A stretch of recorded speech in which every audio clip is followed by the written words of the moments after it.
Assalamualaikum warahmatullahi wabarakatuh. Alhamdulillahirabbil alamin. Allahumma shalli wa sallim wa barik ala sayyidina Muhammad wa ala ali sayyidina Muhammad amma ba'du. Anak-anak sekalian kelas 2, bagi kalian yang mungkin belum bisa tatap muka pada pagi hari ini, Mister akan sedikit sampaikan materi yang tadi Mister sampaikan kepada teman-teman kalian yang ada di kelas. Untuk yang pertama, kita membahas tentang hormat dan patuh kepada orang tua dan guru. Kenapa kita harus hormat patuh pada orang tua? Karena orang tua, Mister tekankan kembali, adalah orang yang sangat berjasa dalam hidup kita. Tanpa orang tua mungkin kita tidak akan ada. Tanpa orang tua mungkin kita tidak bisa sampai besar seperti ini. Karena jasa-jasa orang tua maka kita bisa seperti ini. Maka hendaknya kita harus hormat patuh kepada orang tua dan juga kepada guru. Guru adalah seorang yang memberikan ilmu kepada kita. Mulai dari kita kecil sampai sekarang, sampai kita bisa membaca, mungkin kita bisa tahu banyak hal, itu tidak lain dan tidak bukan juga jasa dari guru. Maka guru dikatakan orang tua kedua kalian di sekolah. Jadi kalau di rumah orang tua kalian ya orang tua yang melahirkan kalian, tetapi kalau di sekolah orang tua kalian adalah Miss dan Mister, Bapak Ibu guru yang ada di sekolah. Seperti itu. Nah, di sini kalian lihat halaman 46. Bahwasanya Mister ulangi sedikit, sikap seorang anak yang menghormati adalah sopan, berbicara yang halus, berbicara yang baik kepada orang tuanya. Kemudian ketika kalian hendak pergi, kalian hendak keluar, kalian hendak mau kemana, maka mintalah izin kepada orang tua kalian. Contoh daripada hormat kepada guru, ketika guru menjelaskan, didengarkan dengan seksama, diperhatikan, dan jangan sambil main-main atau tidak memperhatikan. Kemudian ketika bertemu dengan guru ucapkan salam, menyapa, patuh dan taat kepada guru.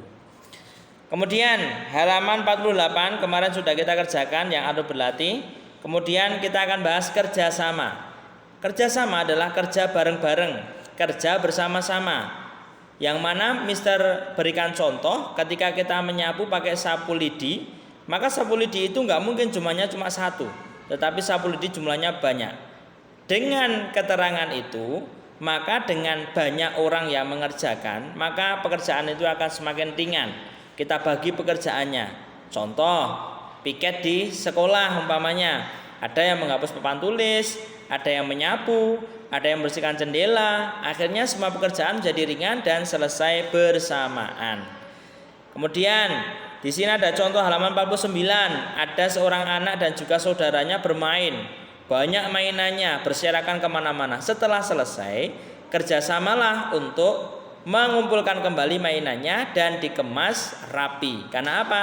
Karena kerjasama membuat kita ringan dalam bekerja. Nah, seperti itu.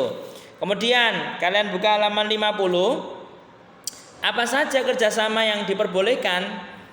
Banyak hal. Gotong royong, bersih-bersih sekolah, bersih-bersih rumah, lingkungan, mungkin mengerjakan tugas kelompok. Nah, itu harus bekerja sama.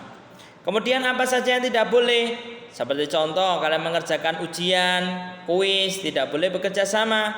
Apalagi kalian kerjasama dalam hal-hal buruk seperti mencuri atau lain sebagainya. Na'udzubillahi min dzalik. Jangan sampai kita ikut kerjasama dalam hal-hal yang berdosa atau hal-hal yang buruk. Nah, kemudian setelah kerjasama kita akan bahas tolong menolong, saling menolong atau saling membantu. Kita tahu manusia makhluk sosial, nggak bisa hidup sendiri, semua butuh bantuan orang lain. Maka dari itu, kalau kita tahu ada orang yang butuh pertolongan, maka kita tolong orang tersebut. Semoga dengan kita rajin menolong orang lain, ketika kita butuh pertolongan, Allah akan mengutus orang-orang yang baik yang akan menolong kita dalam masalah kita. Seperti itu. Dan Allah akan menyelesaikan masalah atau kita. Membantu anak yang kurang mampu. Halaman 51 di situ ada orang yang memberikan bantuan. Jadi kalau memberikan bantuan jangan lihat itu mewah atau tidak, tetapi fungsinya. Mungkin bagi kita itu enggak berarti, tetapi bagi mereka yang tidak punya itu sangat berarti. Mungkin uang 5.000 bagi kita enggak berarti, tapi mereka bagi orang yang belum makan seharian 5.000 sangat berarti karena bisa membeli makanan.